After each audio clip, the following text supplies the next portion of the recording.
이번에는 금융계에서 적극적으로 블록체인 사업을 진행하고 있는 신한은행의 이야기 들어보겠습니다. 신한은행 윤아리 셀장님 모시고 디지털 자산 그리고 신한은행의 블록체인 사업 현황, 금융에서 바라보는 디지털 자산이라는 주제로 세 번째 강연 청해 듣도록 하겠습니다. 여러분 큰 박수로 맞아주시기 바랍니다.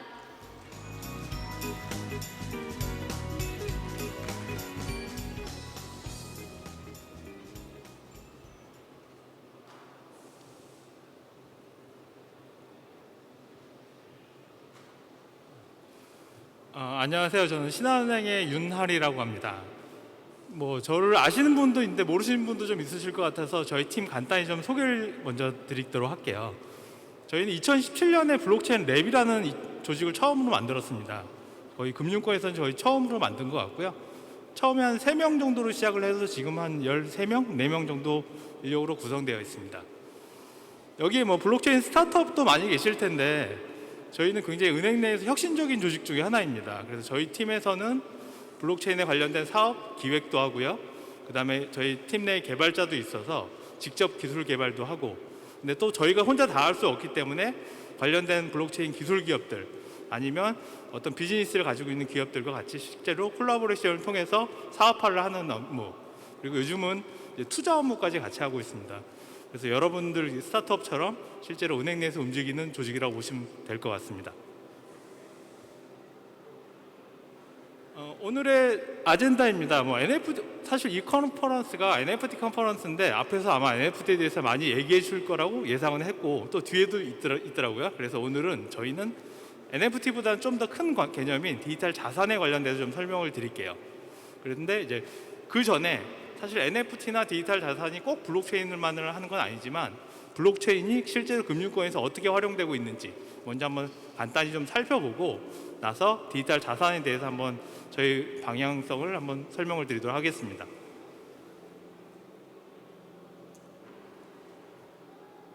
사실은 은행과 기술이 그러니까 금융과 기술이 큰 관련이 있어? 이렇게 아마 의문을 가지신 분도 많으실 거예요. 사실은 처음에 저도 그랬어요. 저는 은행 온 지 한 5년 정도 됐는데요. 그 전에는 주로 이제 IT 기업이나 이제 그런 컨설팅을 주로 많이 했는데 은행에 와서 보니까 실제로 금융과 기술이 굉장히 큰 관련이 있더라고요. 대략 살펴보자면 1960년대 반도체 같은 게 나오면서 신용카드가 나왔고요. 또 근래 들어서는 근래도 아니죠. 한 이제 벌써 10년 넘었지만 스마트폰이 나오면서 인터넷 뱅킹이나 모바일 뱅킹이 완전히 활성화됐죠. 그래서 보면은 월드 이코노믹 포럼에서는 2010년대 이후, 그러니까 최근에 이제 은행 금융을 변화시킬 기술 중에 하나로서 실제로 DLT, 디스트리뷰트 레저 테크놀로지라고 하는 그런 분산 기술에 대해서 많이 영향을 미칠 거라고 발표를 했고요. 실제로 블록체인이 DLT 기반의 기술입니다.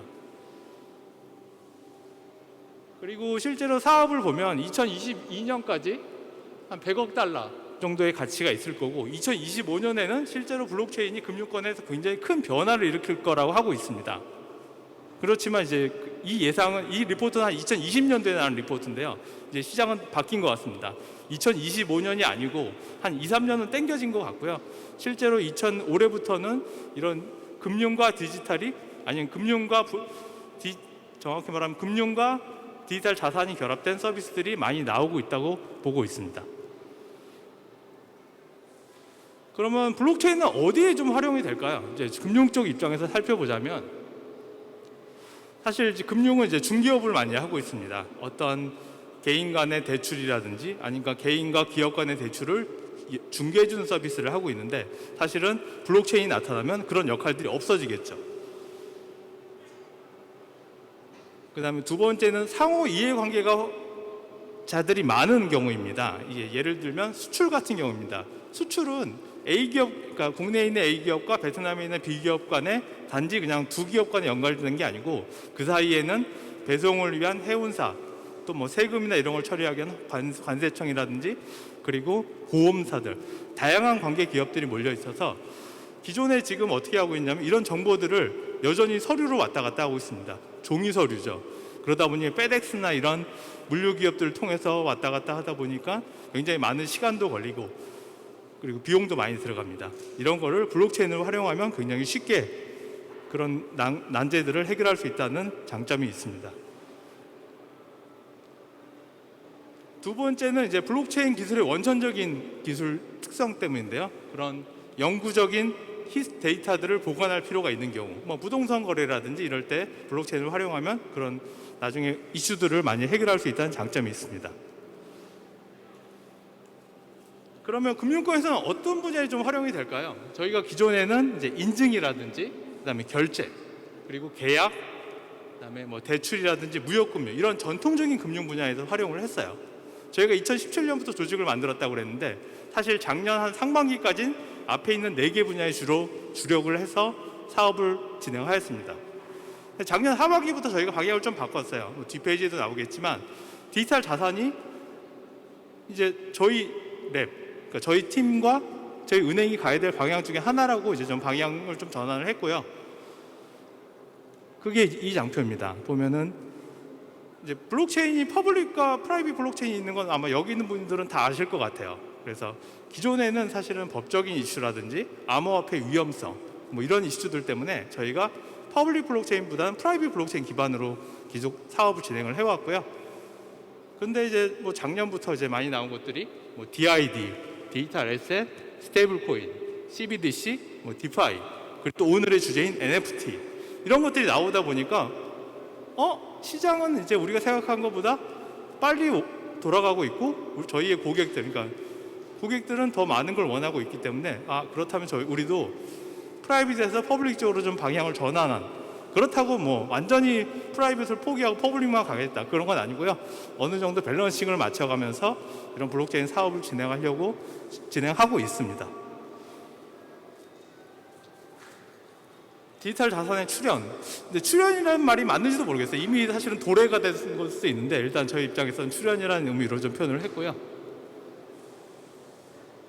디지털 화폐에 대해서 한번 히스토리를 잠깐 한번 살펴보고 넘어갈게요. 19세기에는 영국이 워낙 해상무역이나 이런 데 독점을 하면서 영국이 가진 금 중심의 발생을 했습니다. 그런데 20세기부터는 이제 뭐 2차 세계대전이나 이런 게 지나면서 미국이 군사력도 가지고 경제력도 가지고 있기 때문에 지폐본이 정확히 말하면 달러 중심의 세계 경제가 이루어졌죠. 21세기는 어떻게 될까요? 사실 21세기 벌써 20년이 지나갔습니다. 아직까지는 뭐 부정할 수 없는 달러 중심의 경제가 발생을 하고 있지만 실제로 이게 나머지 80년 아니면 22세 나머지 80년도 계속 그렇게 될까는 의문점이 들죠. 보면은 기존에는 이제 미국 중심이었지만 중국이 또 많이 이런 시대를 좀 앞서가기 위해서 디지털 위안화 같은 CBDC도 선제적으로 발행을 하고, 또 기존에는 국가 간의 경쟁이었다면 이제 국가와 플랫폼 기업 간의 경쟁이 발생을 하는 것 같아요. 뭐 잘 아시는 페이스북이라든지 이런 구글이라든지 이런 플랫폼 기업들이 국가와 실제로 경쟁하는 현상들이 발생을 하고 있습니다. 그거는 금융 분야에서도 당연히 발생을 하고 있고요. 또 앞에서 좀 설명을 좀 두 분이 해주셨지만 저희 입장에서는 이제 제일 쇼킹한 것 중에 하나가 비트코인 선물 ETF의 승인이었어요. 기존에는 이거는 비트코인이나 이런 거는 그냥 일부 투자자들, 관심 있는 사람들의 뭐 그냥 얘기야라고 했지만 비트코인의 선물 ETF로 들어오는 순간에 이제 주류권으로 들어올 수 있다는 신호거든요. 그리고 뭐 올 초에 같은 경우 미국 OCC에서 스테이블 코인을 활용한 송금이나 결제를 허용하겠다. 뭐 이런 것들이 이제 하나씩 시그널들이 나오다 보니까 저희 같은 이제 기존 금융권들도 좀 바쁘게 돌아가고 많은 고민을 하고 있는 상황입니다. 그러면 저희가 좀 생각하는 디지털 자산에 대해 좀 설명을 드릴게요.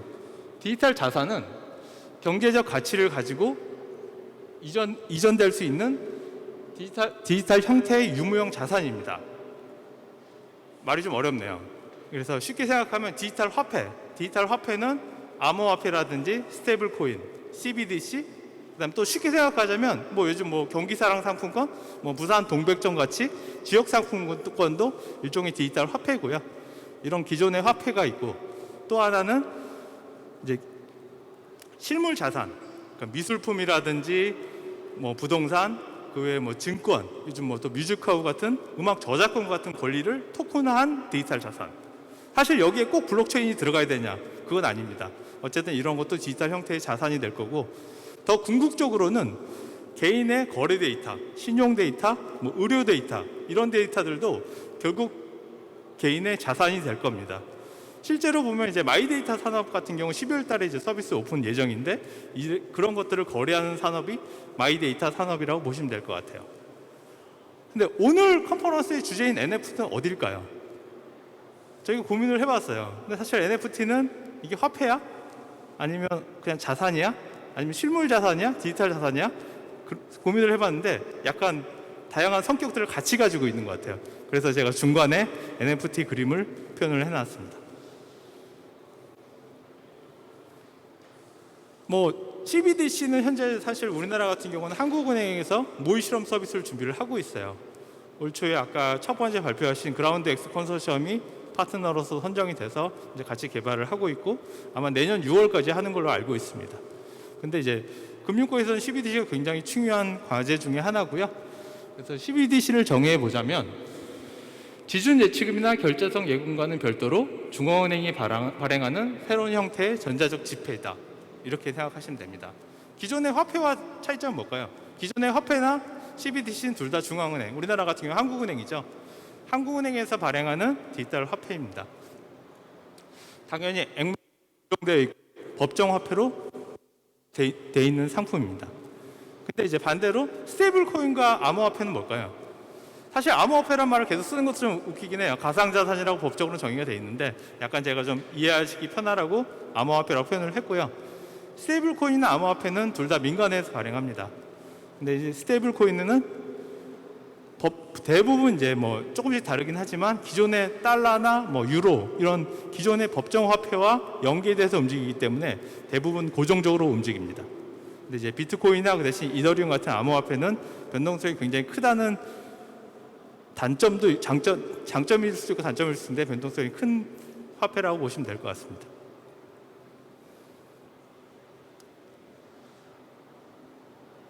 비트코인을 뭐 디지털 골드라고 표현하신 분들이 있어요. 보면은 금은 사실 수백 년이 아니죠. 수천 년 동안 항상 화폐 또는 자산으로서 역할을 해왔잖아요. 그 이유는 뭘까요? 보면은 희소성과 불변성 때문입니다. 희소성과 불변성이 있기 때문에 금은 계속 수백 년, 수천 년 동안 가치를 지녔고, 비트코인도 사실 그런 속성을 가지고 있죠. 여러분들 뭐 좀 아시겠지만 대부분 항상 정해져 있는 수량이 있고, 그러다 보니까 희소성이 있고, 또 블록체인이라는 네트워크에 저장되어 있기 때문에 변하지 않는 그런 장점이 있기 때문에 디지털 골드라고 합니다. 사실 여기서 보면 오른쪽 그림 한번 살펴보면 이게 제가 임원 보고나 할 때 이런 주로 활용하는 장표 중에 하나인데, MZ 세대들은 금보다 비트코인을 오히려 더 안전 자산으로 생각하신대요. 사실 이 얘기가 뭐 별거가 아닐 수도 있는데 저희 이제 은행 내에서는 굉장히 쇼킹을 하셨어요. 비트코인은 있고 뭐 사기꾼들은 막 맨날 얘기만 나오고 그런 거 아니야? 라고 하셨는데, 저런 얘기를 들으면 아, 시대가 바뀌었구나 라고 좀 인식을 하시는 것 같아요. 그 다음에 저희가 또 이제 유심히 바라보는 것 중에 하나가 실물 자산의 디지털화입니다. 이제 STO라고 하죠. 시큐리티 토큰 오퍼링이라고 하는데, 사실 STO가 한 2, 3년 전에 굉장히 유행을 하던 단어였어요. 그래가지고 그때 막 일이 벌어질 것처럼 보였는데 사실 조용조용 하다가 요즘 다시 좀 이슈가 되는 것 같아요. 그게 뭐 NFT랑 결합이 돼서 그럴 수도 있어요. 그래서 보면은 뭐 여러분 꿈이 뭐세요? 아까 뭐 앞에 발표자분이 얘기하신 것 중에 여기 계신 분이 막 대박을 터뜨리기 위해서 이 자리에 오신 분도 있는데, 그래서 보면 요즘 뭐 뉴스나 이런 데 보시면 건물주가 되는 걸 젊은 친구들이 되게 원하시잖아요. 아니면 또 어린 청소년들도 목표가 건물주다 이렇게 말씀하시는데, 뭐 저도 당연히 건물주가 되기를 원합니다. 근데 어렵잖아요. 왜 그럴까요? 일단 돈이 없죠. 근데 이 STO를 통해서는 실제로 저희가 건물주가 될 수 있습니다. 기존에는 이제 건물을 투자하기 위해서는 고액 투자금이 필요하고, 그러다 보니까 포트폴리오 구성이 굉장히 어려워요. 그리고 이 건물을 다시 팔고 하는 것도 되게 어렵습니다. 또 높은 중개 수수료 비용이 들죠. 건물은 오히려 좀 낫습니다. 예를 들어서 미술품 같은 경우는 요즘 많이 이슈가 되고 있지만 수수료가 많으면 50%까지 수수료를 내야 돼요. 이러다 보니 실제로 제가 버는 돈보다 실제로 더 많은 수수료가 나가는 경우도 있죠.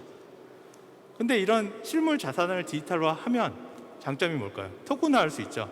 제가 강남역에 있는 강남 4거리에 있는 건물 하나에 10만 원어치, 100만 원어치 투자를 해서 실제로 수익을 거둘 수 있죠.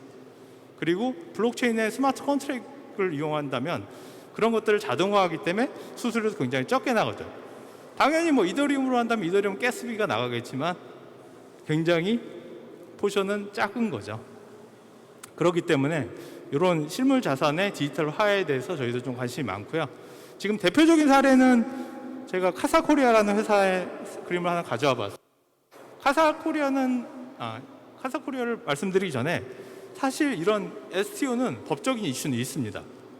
국내 보면 자본시장법 같은 데 보면은 실제로 이런 증권형 토큰 아니면 증권을 발행하는 것에 대한 제재 사항들이 있고 그래서 모든 일반 기업들이 할 수는 없습니다. 그래서 이제 카사코리아 같은 경우는 금융위 혁신 규제 서비스를 통해 승인을 받았고 거기를 통해서 승인받은 라이센스로 이제 사업을 진행을 하고 있고 뭐 구조는 그림과 같이 한번 살펴보시면 좋을 것 같습니다. 이제 이런 사례들이 몇 개 더 있습니다. 저희도 좀 같이 협력하는 파트너사도 있는데 그래서 첫 번째는 제가 앞에서 설명드렸던 카사코리아의 그런 건물 부동산에 대한 유통. 그다음에 두 번째는 이제 서울옥션블루라고 하는 회사의 소트라는 서비스입니다. 이 서비스는 이제 그림의 공동구매 서비스예요. 사실 요즘 그림값이 많이 올라간다는 기사들이 이제 가끔씩 심심찮게 올라오고 있는데요. 요즘 투자 품목으로서 굉장히 매력적인 아이템 중에 하나입니다. 근데 이제 비싸죠. 뭐 샤갈이나 이중섭 씨 같은 그림 뭐 수십억, 수백억씩도 하는데 역시 살 수 없지만 이런 소트라는 서비스를 이용한다면 실제로 제가 100만 원어치 아니면 10만 원어치만 사서 투자 이익을 남길 수 있다는 장점은 있습니다. 그다음에 세 번째는 요즘 윤종신 씨가 엄청 광고하고 있는 뮤직카우죠. 제가 알기로는 뮤직카우에는 뭐 블록체인 기술은 안 들어간 걸로 알고 있어요. 이걸 디지털 직접 토큰 우리가 말하는 것처럼 토큰화 시키고 그러지는 않은 것 같아요. 그렇지만 실제로 이것도 다 개인으로 보면은 디지털 자산인 거죠. 여기를 통해서 수익을 낼 수도 있고 실제로 뭐 배당금이나 이런 것까지 들어오니까요. 그래서 사실 제가 이제 블록체인 랩을 맡은 지 한 5년 정도 됐는데 블록체인이 만능은 아니에요. 사실은 고객이 원하는 때 꼭 그거를 블록체인으로만 구현을 해야 되냐 아니면 뭐 NFT로만 구현을 해야 되냐 그럴 필요는 없다고 봅니다. 저희 입장에서는 고객한테 더 많고 안정된 투자에 대한 컨텐츠를 제공해 주는 게 저희 은행의 역할이라고 생각하고 있고요. 그래서 다양한 이제 파트너사들과 협력하려고 준비하고 있는 상황입니다. NFT에 대한 정의는 앞에서 말씀해 주셨어요. 제가 설명 안 드려도 될 것 같아요. 사실 제가 오늘 세션이 세 번째인데 앞에서 두 분이 아마 NFT에 대해 설명을 다 하실 것 같았어요. 그래서 제가 제 장표에는 NFT는 이 장표 한 장밖에 없습니다.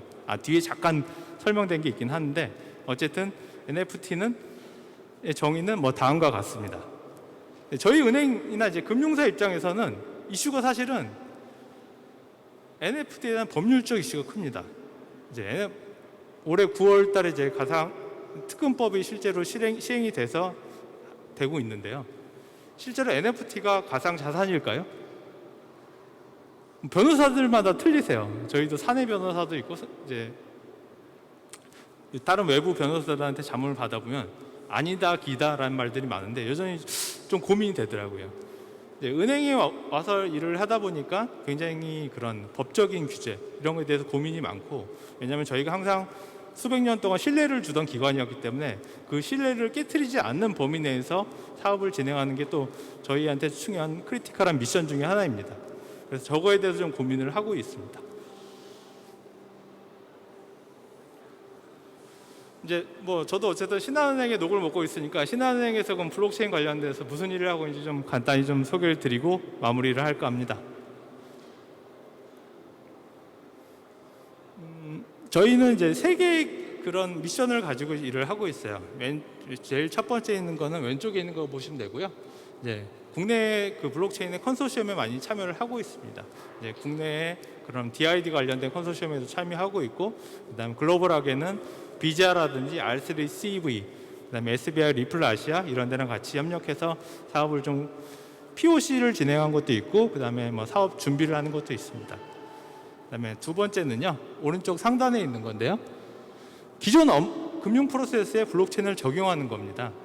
사실 뭐 대출이라든지 이제 좀 간단히 설명을 드리겠지만, 실제로 대출이라든지 외환 이런 분야에 실제로 블록체인을 적용해서 그 효과를 좀 보고 있습니다. 그리고 마지막은 제일 큰 어려운 미션이죠. 새로운 비즈니스 모델 발굴입니다. 저희가 뭐 기사에도 나갔지만 올 초에는 디지털 자산 커스터디 회사인 KDAC이라는 회사의 지분 투자를 통해서 공동 사업을 진행을 하고 있고요. 그 외에 뭐 디지털 자산 토큰화 관련된 것들, 그다음에 요즘 오늘 이슈가 됐던 CBDC라든지 스테이블 코인, NFT 같은 경우는 기술 검증 사업을 사실은 완료를 했습니다.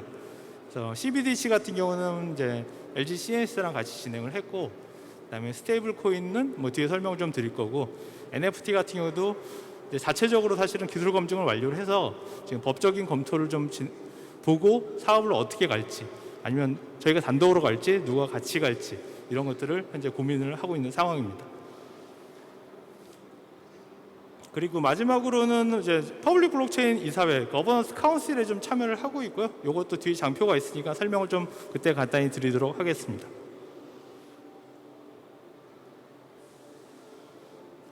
이거는 뭐 사실 재미없는 내용이에요. 사실 은행에 보면 닥터론이라는 이제 상품이 있습니다. 뭐 이름만 들으면 이해는 되실 것 같아요. 의사들을 위한 대출 상품입니다.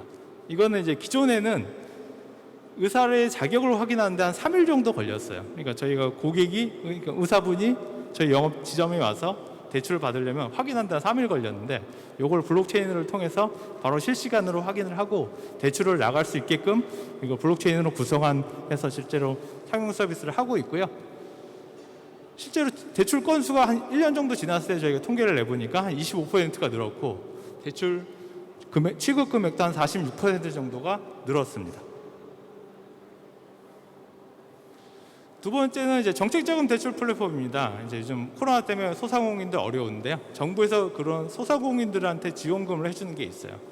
이제 그거를 은행을 통해서 대출을 나가는데, 소상공인들 어려우시고 바쁘시잖아요. 근데 이 자금을 받기 위해서 4번 내지 5번을 방문하셔야 돼요. 근데 저희가 이제 블록체인을 이용해서 이런 정보들을 실시간으로 네트워크 통해서 공유할 수 있게끔 바꿔가지고 1회 또는 그냥 비대면으로도 시청할 수 있게끔 이런 걸 해서 사업을 진행하고 있습니다.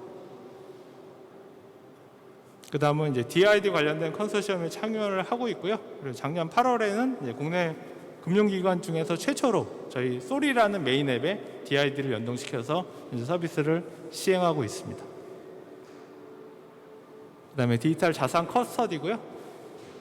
사실 커스터디는 한국말로 하면 수탁이잖아요. 사실 금융권에서 수탁은 계속 하던 업무예요. 예전에는 금을 수탁하고 있었고, 달러를 수탁했고, 펀드나 예적금에 대한 정보들을 수탁을 하고 있었어요.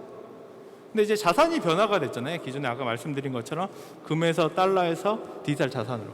그렇기 때문에 은행에서도 당연히 디지털 자산을 수탁하려고 지금 준비를 하고 있었고요. 근데 이제 아직 법적으로 정비는 안 돼 있어요. 그래서 저희가 KDAC이라는 회사의 JV에 같이 지분 투자를 통해서 현재는 공동 사업을 하고 있다고 보시면 될 것 같습니다. 그 다음은 이제 퍼블릭 블록체인 운영이사회, 영어로 하면 거버넌스 카운슬인데 여기에 참여를 하고 있습니다. 이제 두 군데 참여를 하고 있고요. 첫 번째는 아까 첫 번째 발표에서 얘기해 주셨던 카카오 자회사인 그라운드엑스가 운영하는 클레이튼, 국내 은행 중에서는 아마 처음으로 참여를 하고 있고 현재 유일하게 단독으로 참여하고 있습니다. 두 번째는 미국의 헤드라 해시그래프라는 블록체인 파운데이션에 참여를 하고 있습니다. 근데 헤드라 파운데이션 같은 경우는 이제 구글이라든지 뭐 도이치텔레콤, 그다음에 IBM, 노무라 같은 이제 글로벌 기업들이 참여를 하고 있고, 국내에서는 LG전자와 저희만 이제 참여를 하고 있습니다. 실제로 뭐 뒤에 좀 설명을 드리겠지만, 저희가 여기에 참여한 이유는 사실 이런 글로벌 기업들과 같이, 글로벌 금융 기업이 아닌 글로벌 IT 기업이나 이런 데들과 같이 좀 사업 기회를 만들기 위해서 참여를 하고 있고요.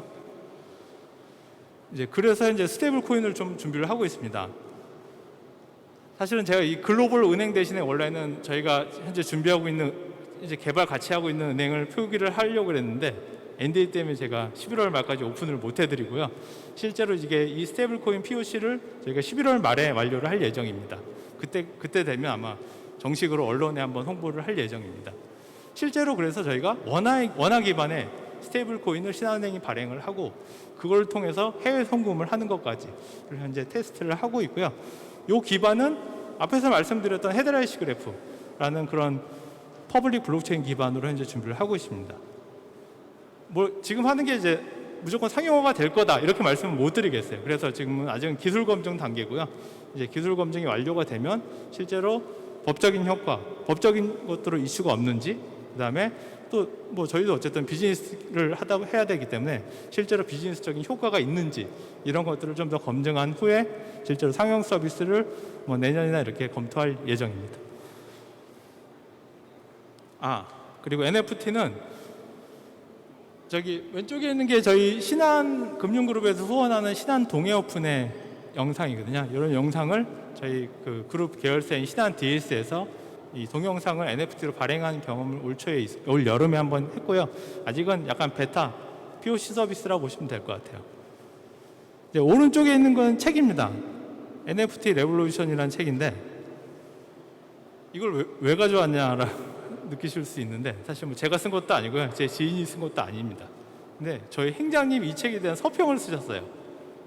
여기 뭐 중요해? 라고 말씀하실 수 있는데 제 생각에는 아마 국내 금융그룹의 뭐 은행장이나 대표님 중에서 NFT에 대해서 이렇게 관심이 있으신 분이 있을까?